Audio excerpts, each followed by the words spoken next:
Okay. Yay! You are live. Amy, you are live. Yes, I am. You are live. I am live. It doesn't say Sandy is live. It just says you are live. I love that. Love that. I don't think I get quite as excited about that as you do the name. I love the wheel of names. I get excited about that. And then, like Zoom now made it when you hit the record button, it talks. Well, I did not know that everybody else could hear it talk. So I'm like, oh, it's talking to me again. And they're like, yeah, Amy, we hear it. And I'm like, oh, man. I know. I was really surprised. I almost jumped the first time I heard it because I was so not expecting it. But, speaking of Zoom, I was on a call last night with we do a family call every Tuesday night. So 2 nights ago. And my son was on for the first time because we're planning a month in Port Aransas. And he had this mustache. And I'm like, oh, I know you were growing a mustache. It hadn't been that long since I've seen him. Well, you can do that in Zoom now. You can actually, and he was showing me. He's a member of several networking groups, and they've all been virtual. And he goes, well, I can't just sit and listen to people do all the introductions. So I go play around with mustache and all this other stuff. You mean a fake mustache? Like you could put, like I could make myself have a. You could make yourself have a mustache. Nice. That's really exciting. Well, I'll show you guys how to do. Well, if anybody out there is interested, so you go to, it's the same place that Ray told us to go for the Pride. The video concepts. That's where you go into video concepts.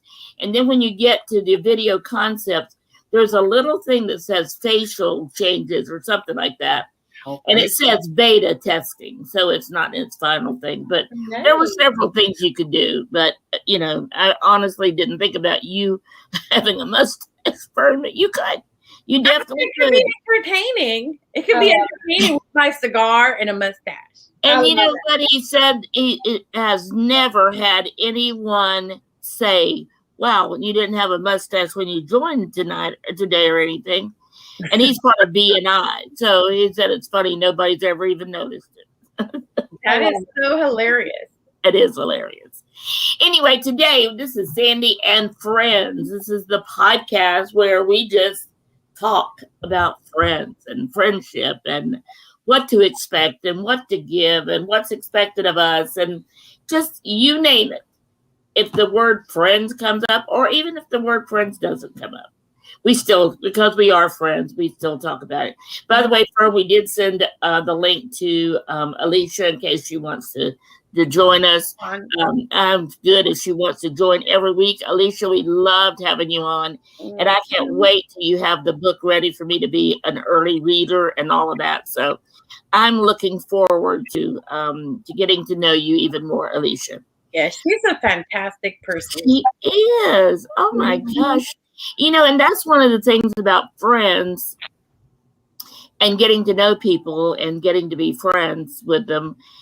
You don't know people. You just don't know what a person's like until you get to know them and you kind of open up and let them in a little bit and they let you in. And so it's very interesting, I think, some of the things. And that's something that I wanted to talk about was all the little things that go into a friendship. And I was telling Amy and Fern before we got started, I started watching this show on Hulu called A Million Little Things.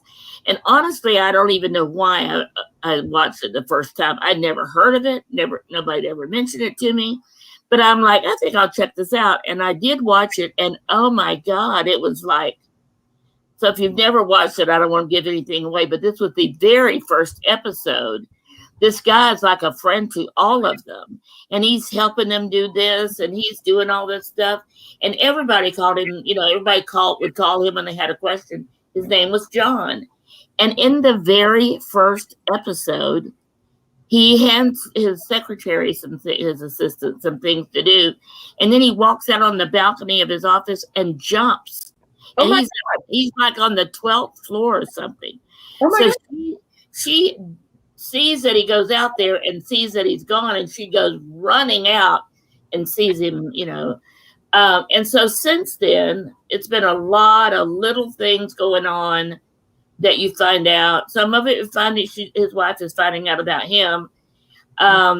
Anyway, I won't spoil it. That's an intriguing topic because, we've had that in with some celebrities like Anthony Bourdain and Robin Williams, people who, suddenly they suicide but it isn't sudden, it's been built Right. to them. Right. But then, and that brings up, the idea of, how aware are we of what really is happening with those of us those whom we care about? Right. How actively are we, kind of touching base with each other and saying, how are you been? And I mean, I know, like, for example, Araceli always does this. I'll start posting some stuff that's a little more melancholic sometimes because it just resonates with me. And she'll like text me like, Fern, how are you doing, Fern? Are you okay? Actually, that's funny because Amy will do that to me. I can be just not even down. I'm just thinking of something. I can tell. Yeah, and then Amy will text me, "Are you okay?" And I seem down. And I'm like, "Oh my gosh, I don't want to seem down." So, but I do appreciate that, and I appreciate that about people who are that aware.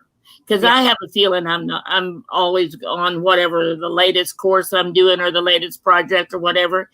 And I don't even think about it until somebody says something. And then I'm like, that person has been a little bit on the downside lately. So, I mean, we did the whole course on social media, right? And stuff. And the reality is that for most of us who use social media to gain an audience for our work and for our professional selves, you're not really focusing on the negative stuff. You're not posting, a lot of the things that are going on in your life that are not positive, right?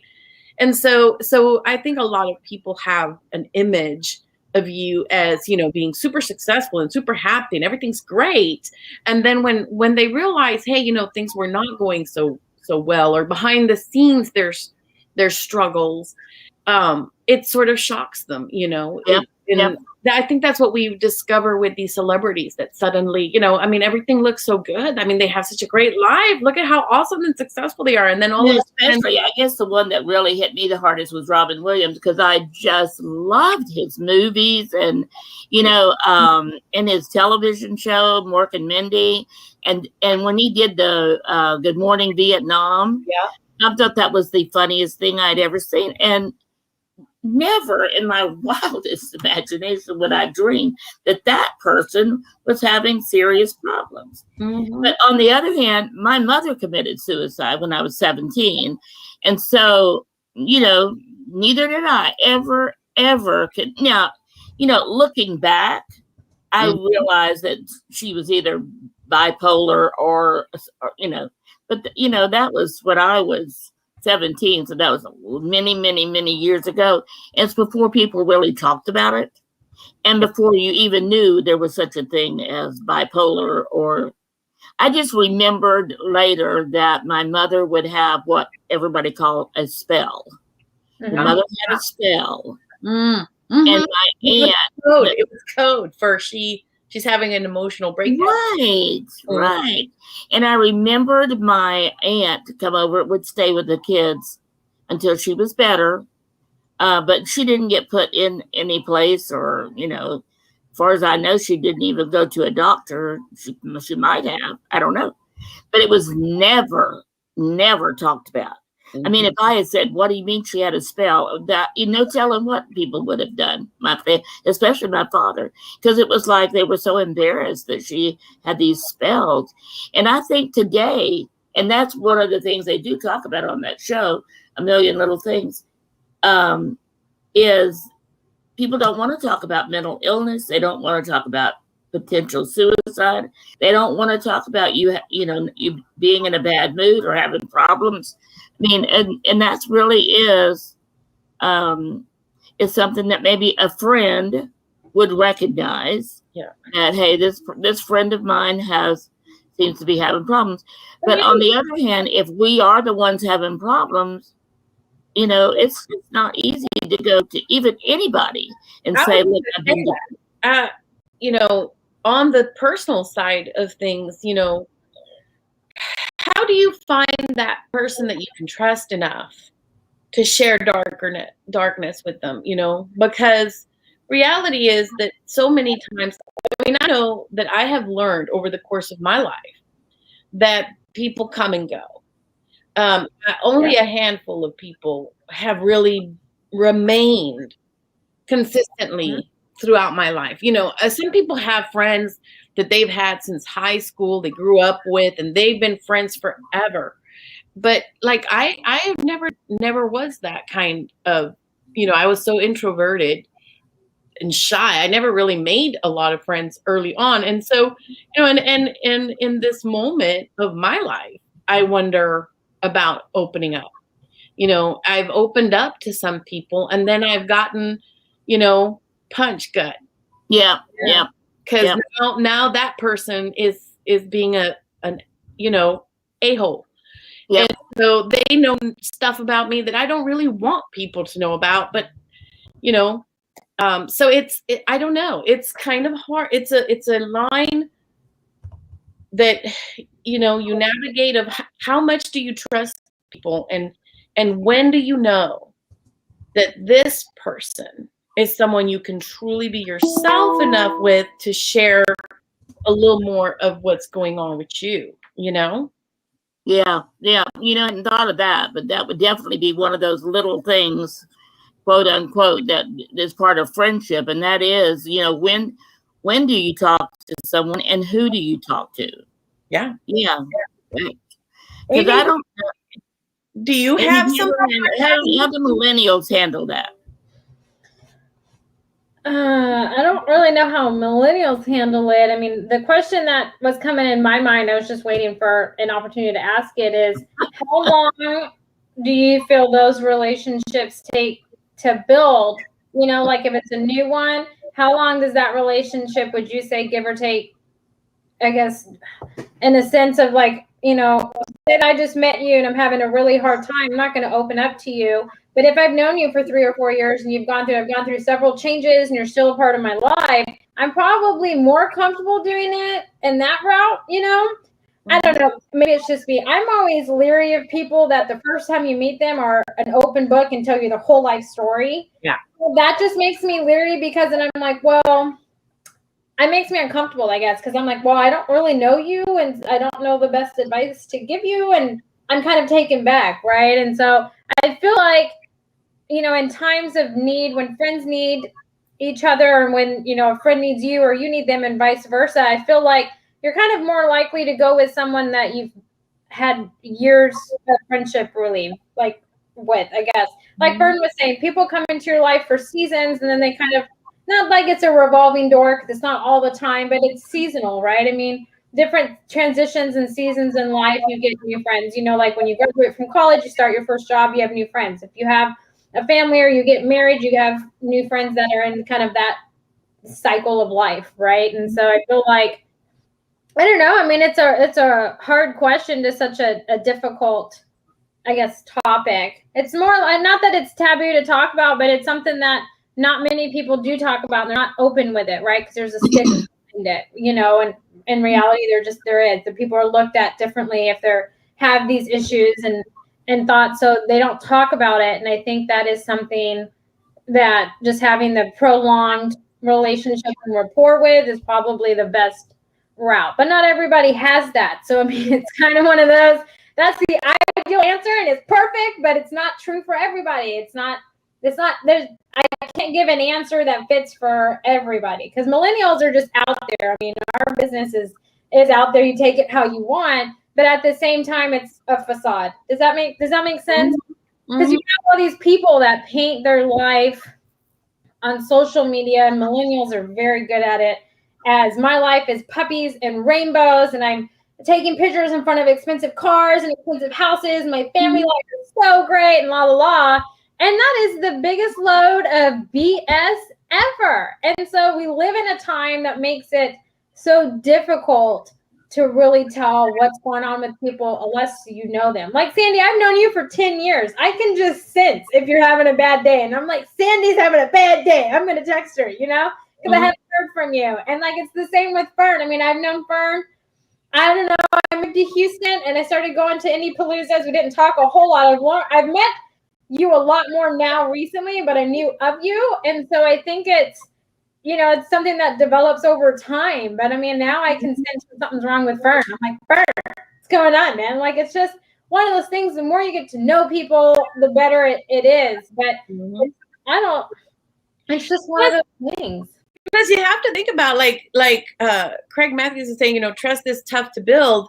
And it is, because many times when you get into a darker place, you know, in your life, you're really entrusting the person with possibly a secret, something you don't want to become public knowledge, right? You don't want that person. So then you got to really trust that person's going to be able to hear you, you know, kind of witness that moment for you, give you the support, the encouragement, some advice, and that they're going to then just put it away, you know, and not to anybody else. And so, you know, sometimes you really have to be careful who is that person, who is the person who you can entrust that secret. And then being that person on the other side, you know, you're hearing people's, you know, deeper emotions and situations. Then you have to also be able to take that weight, you know, and give them the love and the support that they need, you know, and be okay with it.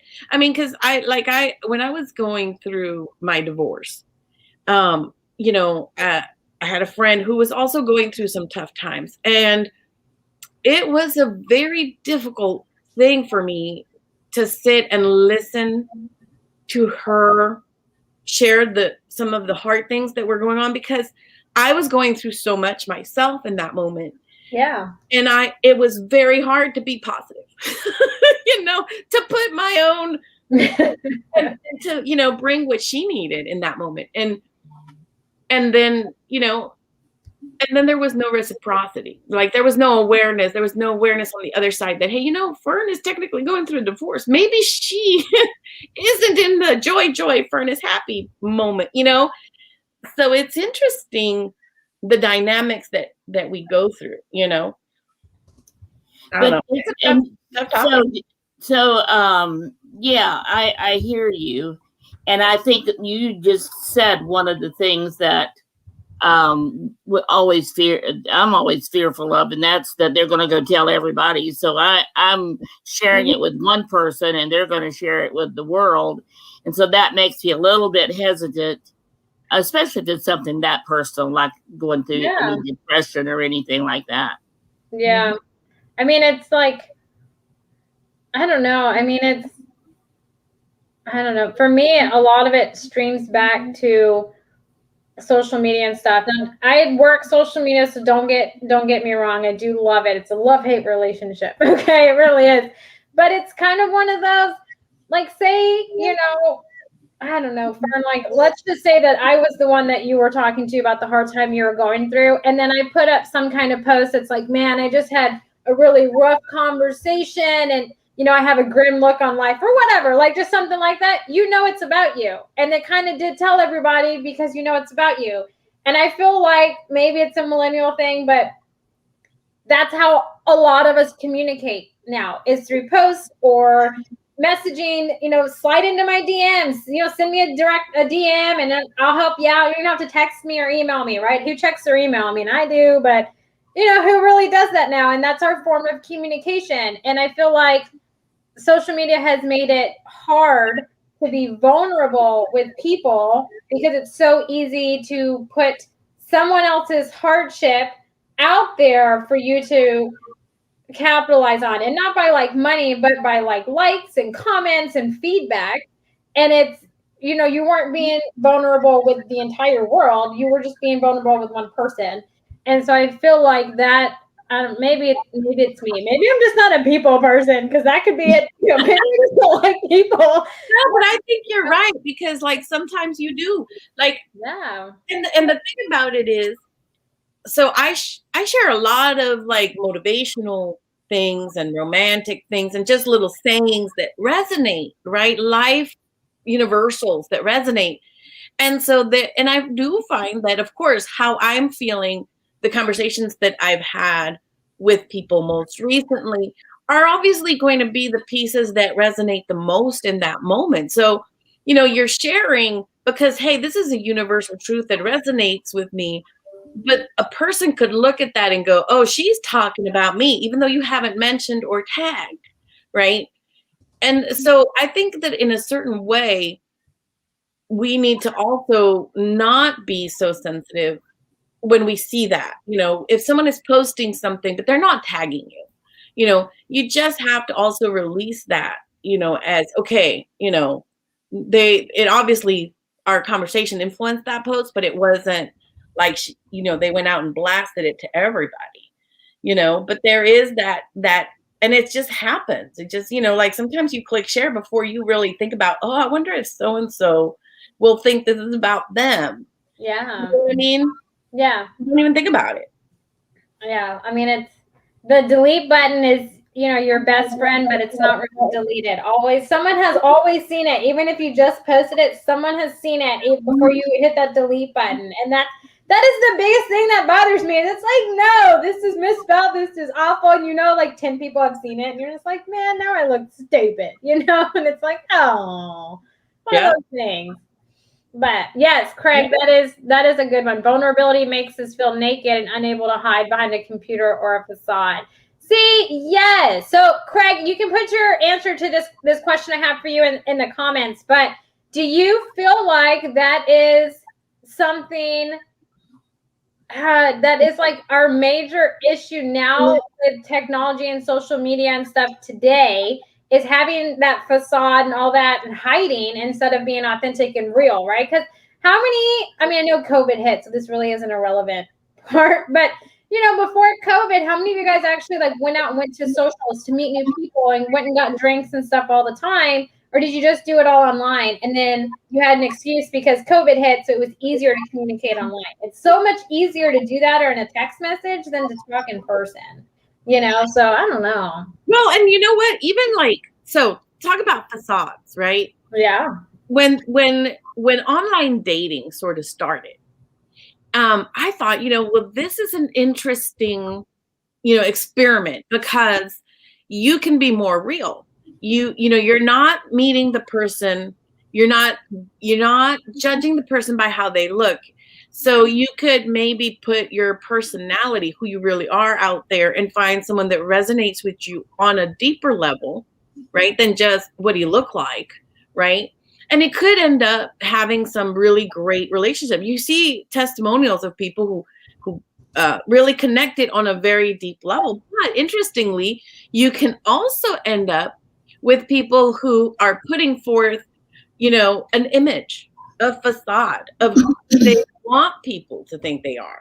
And so then how much do you trust that? How much do you trust, you know, you really need to take time to get to know the person, you know, more deeply before you can trust who you think they are based on how they're responding just digitally. Yeah, I think so. I mean, I don't know. I feel like that's a very true statement, Craig, is that people have to hide something or be behind something to hide, I guess. I don't know. That was backwards. Mm-hmm. You know what I mean. You know what I mean. Yeah, and like you're saying, you know, we show only what we want people to see. Yeah, that's absolutely true. We do. Well, I feel like we only show people what we want them to think our life is about. Mm-hmm. That's what I think. Because you have celebrities, right, that glorify all this stuff, right? I mean, let's just use the Kardashians, right? They glorify all this stuff. And people feel like that's how it's supposed to be. And so they only do all those things that's going to make people not envious, that's such a bad word, but I guess envious of their life. But it's not reality, right? And I think that is the problem nowadays. And I've said that before, but I feel like we want people to view us a certain way, and we control that instead of just being authentic and true to who we are. And whether you like us or not and what we do, whatever, you really should, though, because it makes all kinds of, make the world go round, and different opinions and different ideas and creativity is how we've gotten as far as we've gotten today, in society. So I don't know. It's one of those things. I have, like I said, a love-hate relationship with social media, but reality TV at the same time. Well, and look at like, okay, so like if you post that somebody sent you some nice flowers, okay, then you have some people getting a little bit like, unhappy about that because maybe they don't have somebody who sends them random flowers. But I mean, you're going through the dating phase, and the dating phase is all about random stuff like that, and that's the way. But then you have people who respond, and you can tell sometimes with like the little comment they make of like, I had one comment about like, oh, I buy myself flowers sometimes. Well, yeah, but it's like, what are you trying to say? Are you trying to say I'm buying my own? Yeah, it's a weird thing. And it's like maybe it was a completely random thing, but maybe it was that you touched on a nerve, know. And so then you just don't know what you don't know, and you don't know the reaction you're going to have. Like when you said, do they really think I buy my own flowers or something like that because they made that comment, and you just don't know where. And so what do we do about that? I mean, how do we keep everybody's responses from triggering something with us? You can't do that, though. That is impossible. And so you just have to accept that not everybody is going to see things how you see things, word things the way that you would word things, or have the same feelings and reactions, right? And you just have to move on. I mean, I used to post a whole lot on social media, and I had, my kids and stuff used to be on my meetings and all kinds of stuff. And I've kind of moved away from that. And it's just because, I mean, you have this whole stigma, in life, you have the whole thing of, well, you should be doing this and it should be like this, and like, oh, you're letting her do this. And so I just remove myself from that criticism and I only post what I want to post, and then I don't read comments or anything like that. And I have to do that for myself. And it's just because I don't want my kids on social media a whole lot because I'm on it in so many ways, right? I mean, I'm on it in business aspect and then pictures and stuff, and I don't want my kids to just be not exploded, well, and you don't know too, right? And that's what makes me nervous. Is that's one of the things. So I just remove myself and what I don't want people to see or my family to be exposed to. I remove that and keep it just for myself, and I send it in text messages to my family and stuff so they see it, or I video call them. I just don't do it live. And it's one of those things that's sad that I can't do that, but it's what's best for like me and my family, right? Just because, all of us, we're on here all the time. I mean, I see Fern Mondays and Fridays. I see Sandy all the time. And then, if I have meetings in between that, and then, the mastermind and the Monday nights and whatever else we're doing, you hear my kids in the background, but I've slowly kind of pulled them away just because of the reactions and things that you get. And so you have to do what is best for you and not care about other things. You can't control other people. So you can only control the situation that you're in and how you want it handled. You know what I'm saying? And yeah, so you're making strategic decisions as to, how much of your happiness and joy are you actually sharing, so that you don't make people feel bad about the fact that you're having this happiness, because on the other hand, you're not going to share a lot of the sadness things, balance it out. Because you have this thing going on that's really great, right? You've got your kids and you're enjoying them, and stuff. But you also have not so great things. You're not going to post those because social media isn't really a place to do that. So yeah, it's a hard thing. And as friends, how do we support each other? Well, another thing I was thinking of as you guys were talking is, how many times are we told fake it till you make it. So, or something similar to that. Yeah. So we actually taught to put on this facade, to put on this face, and go out there and let the whole world. And you know, if it's a new person coming into like the business ownership or being an author, a new person with a book, and they see everybody out there is always in a good mood, always very successful, because if you're faking it, you're going to be very successful all the time. And then I'm the only person that's not meeting those, numbers, and I'm the only person that my life is not perfect. I think that could get to be discouraging to new people. Yeah. So I do realize there are times when I've gone out and I'm like, you know what? I will put on my happy face. As Joyce Meyer used to say, I put on my happy go to church face. Mm-hmm. I just go in there and smile and loving on everybody. And so I was thinking of that as you guys were talking. Is that the right thing to encourage people to do when they're just getting started, either in a business or in networking or in whatever they're doing? So what do you think? I have found that comparing minds are never healthy. Right. If you look at your social media and you look at even not off the social media, if you just look at the people in your life and you start comparing yourself to them, your success or not success, or your progress versus your not so progress, right? If you start comparing yourself, there's really two things that happen. You're either going to become arrogant, thinking that look how superior I am, look how pathetic they are, or you're going to feel like a bug because you're not making the progress that they're making. But your life isn't their life, and your road isn't their road, and you really need to balance those comparing minds with, okay, yeah, like in shuffleboard, okay, John and Dan, they are like amazing. They are making so many progress. They're like winning tournaments and stuff. I don't have the time they have to practice, because they're retired. So, I mean, they can go up there any day and spend a couple of hours every day practicing. I don't have that, I've got to work. So my practice is just like a little bit right before our games and the games themselves, right?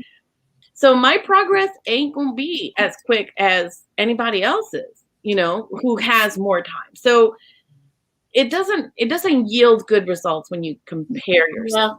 Yeah, and that's probably pretty true of just about anything. If you got time, if you have a business and you have time to make sure you have all your charts, your spreadsheets filled out and all that. Mm-hmm. I'm saying that it just came to mind because I just gave Amy one that we got for the